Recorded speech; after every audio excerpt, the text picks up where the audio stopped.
Hey, what's up everybody? Welcome to the Average Joe Dividends YouTube channel. In this video, we're going to go over the recently announced dividend for SCHD, and this is for Q2 2025. I know this one was pretty anticipated because Q2 of 2024 had a really large dividend. We'll see if that's the case for Q2 2025.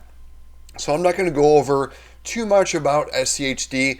Chances are, if you're clicking on this video, you know a lot about SCHD already, and it's a low expense ETF from Charles Schwab, and I think it has about 104 different positions within it. So it's pretty well diversified. So 103, I take that back. But you can look up all the stats over on Schwab's website. You can see it's a pretty low expense ratio, 0.06%. But really, we're going to focus on the distribution. And I'm not sure why Schwab doesn't do this. They don't convert after the stock split, because you can see there's the higher. This is it's well 3 times more than what it should be. And here's the last year's dividend right here, 82 cents approximately. You can see the distribution today at just over 26 cents. Of course, that is not an apples to apples comparison. We'll do that real quick and we'll see if we're lower or higher than last year. So we can take 0.8241 divided by 3, because we had a 3-to-1 split. So 27.47 if looking apples to apples. So we are definitely lower than where we were a year ago. Let's take a look at, we're going to go to dividendinvestor.com, and we can see over there, they're showing, the dividend amount compared to previous, which is Q1 2025. It is higher at 26 cents there and change. We'll take a look at the dividend history detail. I like how dividendinvestor.com, what they do is they've actually adjusted for the stock split.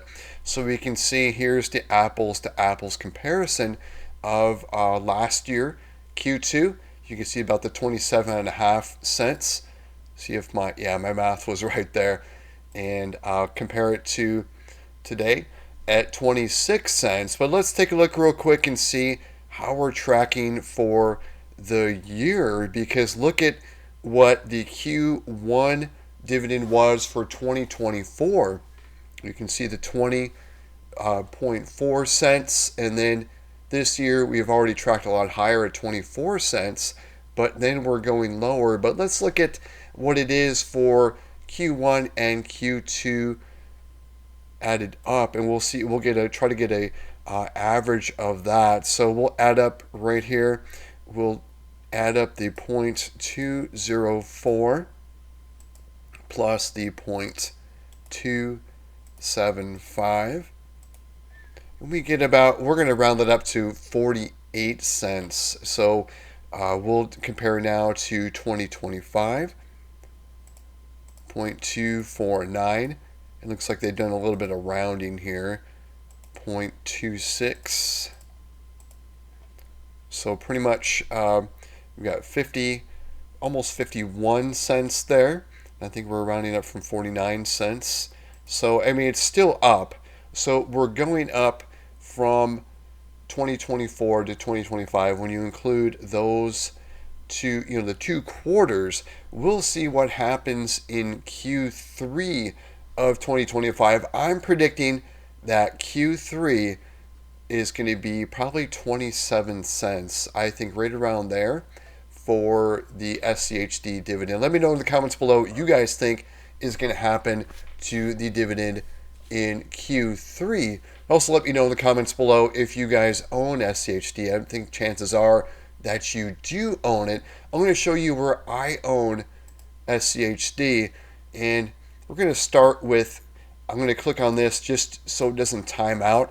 I have to do 2 screens because in M1 it's really hard to go back and forth on my different portfolios. I have a average Joe dividends IRA, which is this. I also have the taxable brokerage, which everyone has seen, and that's what my primary focus is on my videos. But I own SCHD in both of these portfolios, so I kind of wanted to show you the proof that I own these within these portfolios rather than just showing you the spreadsheet. So first up, in the IRA, we can see what the value is right now, right around 718K. And I'll give you kind of a historical on this. And I opened up this IRA over at M1 after, let's see, where was it? April 24th, 2019, right about there. And this was my prior 401ks from approximately 1996 until 2019, right around there. I left that employer. I was with them for many years, and I just transferred over the 401k to an IRA after I had left that company, and I did not max out my 401k all the time. I did it for a few years, but not even close to every year. There was, when I first started, I was contributing very little because I didn't make a whole lot of money. But just we'll take a look at just this, and this is just going to be dividends being reinvested into this, and we can see how it's kind of gone up. And right here, this is COVID, so you can see we dip below where we came in right around 360-ish, went down to a low of 317. That's not a good feeling, but this is a retirement money, so I just I let it ride, and I'll show you what it's all invested into in just a minute. But you can see kind of its climb here, and this has been with no new deposits into it. This is just pretty much the amount, or what the IRA transfer or the 401k transfer in 2019. I did have an additional year of employment, and where I left that company, went back to this company where all this money came from. So there was like an additional, it was less than 20,000, because that year I did max out the 401k for that year of employment there. And somewhere around here, it was right around here. It was right during COVID, I transferred over that money. So it's kind of hard to see where that was. I'd have to go in the activity log to show you guys that. But you can see what has happened to this portfolio just over time. Again, with no additions to this, I was just dripping the dividends, and I'll show you what I'm invested in. So we'll go to the four different slices, and really it's ETFs and one closed-end fund, which is the BST in there, and we can see this is the all-time performance, and we can see what has been doing the best, which is VTI, and then second place is VU. And a lot of people say, well, it's the same thing. Why have both of those? The reason I got into VU was I noticed there was kind of some crossover with the dividend where I could kind of double dip the dividend, and I forget what year that was, but that's when I took a portion of VTI and got VU with it. And so that's the reason there. And then you can see SCHD it underperforms VU VTI big time. But the good thing about SCHD is you require less of it if you're going to just live off of the dividends. And that is what my strategy is going to be. I really don't want to sell any shares of VU VTI or SCHD. So I require a lot less of SCHD. And SCHD right now, I think it's underperforming because of the sectors right now with like medical and then the utilities in there. Those are underperforming and kind of keeping SCHD down. And the sectors there are cyclical. So I think SCHD will do it better, but it's still, over time, it's not going to come close to VU VTI, or it's not going to really match it, I should say. It'll come closer over time, I think. And then BST, This is different. This is a covered call strategy. This is more income based, but it's been doing better than SCHD. So I'm going to show you really quick the number of shares I have of SCHD over here. I'm going to bounce to the taxable. I don't want this to time out, so I'm going to click there. So we're back to the average Joe dividends IRA, and then we're going to do the number of shares here real quick, and we're going to times it by the dividend. So we're going to take a look at what the dividend is going to be in my IRA, and then what's going to happen with that is I'm going to do an auto invest back into the portfolio with the IRA portfolio. So we're going to take the 0.2602 times, we'll see if we can do, there we go, the 5,000 shares. So here's what the dividend is going to be from M1 here, the $1,468 and probably 43 cents. So 1468.43 is going to go into this average Joe dividends IRA. And let's see how I have the dividend handling.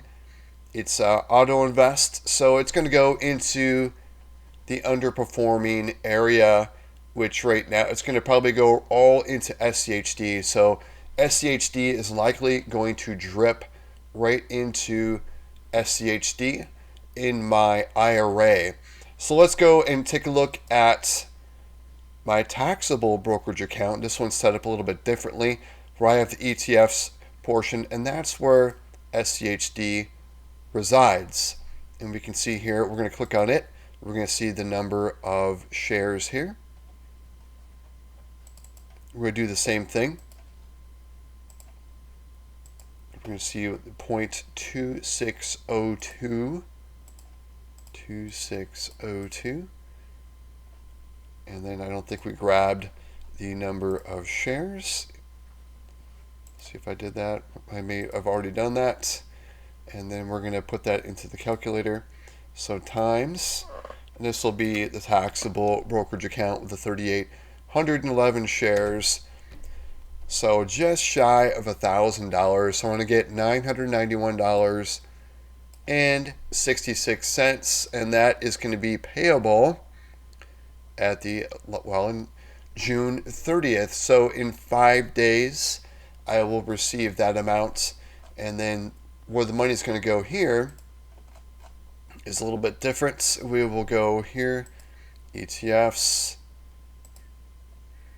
So this is going to distribute into, again, to the underweighted portion. That's how I have the dividends auto invest. It's custom, the dividend handling. Everything else I have reinvest, except for 3 things. BST goes to cash, in NVIDIA cash, and then SCHD cash. But I auto invested. I don't take that out of the portfolio. I should put that into, yeah, it's going to put it, I have auto invest set up, so I'm not actually pulling it out of the portfolio there.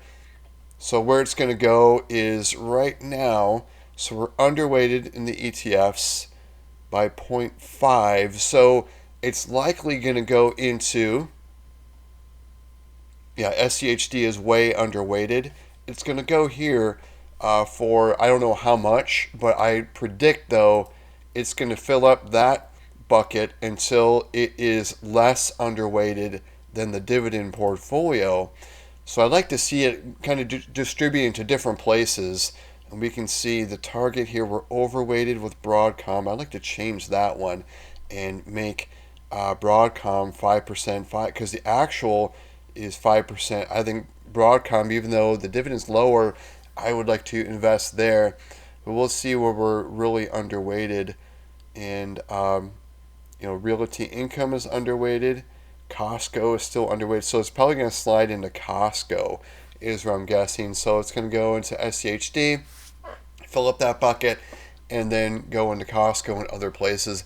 And with that much of a dividend, the more places it goes, the merrier. Because I really think the SCHD position is quite filled out. I'm happy with it, but I because most of the dividends that hit really are from these two. I would like to have the individual positions have a little bit larger impact. As we can see, I'll go to my Google Docs spreadsheet and we'll see. I'm going to rank the dividends right now from largest to smallest here. We'll see what those are. You can see SCHD is my top one, but it only pays quarterly, so it's every 3 months. BST, this is every month, but you can see my largest individual position is Verizon, and you can see all the ones in green, these are $10 and above. So I'd like to see some of these smaller ones, be a little more significant. Of course, Nvidia, that's going to take a lot of investment to kick that up into more significant dividend, but it's been more of a growth play. You can see my percent gain or loss. I've done quite nicely with Nvidia, and you can see some of these other smaller ones, and Qualcomm's getting close to the $10 mark. Once it does, it'll be in the green. So I kind of want to see kind of more distribution with the dividends and the individual positions as well. Of course, that's going to happen with me distributing these dividends, SCHD and BST, to the portfolio, to everything. With all the rest, they're going to go into dripping those dividends within, just back into that company that paid them. So that's all I had to show you guys for this, and I'll show you the proof too. Once I do receive these dividends from SCHD, I will show you the actual proof of those dollars going into my account, because I get tired of seeing people who get on here and they just show you a spreadsheet and they just start reading their dividends from them, and it's not actual proof. I'm not calling them out and saying they're lying to you, but I like to show the actual proof. And that was something I like to see from other creators, is the actual proof, and that's why I like to show that to you guys. So thanks for sticking to the end of the video. Let me know in the comments below, do you own SCHD? Let me know in the comments below also what you think of this recent dividend. Are you disappointed with it? Were you hoping for more? I of course was hoping for a little bit more, but I think overall though, year over year, I think SCHD will increase its dividends. Whether it's or not, it's going to be double-digit dividends. Like, I saw a lot of content creators doing like scenarios of just investing in SCHD and then planning on a dividend increase of like 10% or more, over decades, and showing this ridiculous dividend increase in growth, and then just living off of SCHD dividends, just pretty much fake dividends, I thought. But I think 3, 4, 5% that of dividend increases for SCHD, I think that's more doable for decades, not this double-digit dividend increase that we've seen over the past couple of years. So let me know in the comments below what you think about that as well. I hope everyone has a great rest of their day, and thanks for sticking to the end of the video. And please click the like button to help support the channel. Thanks everyone. Take care.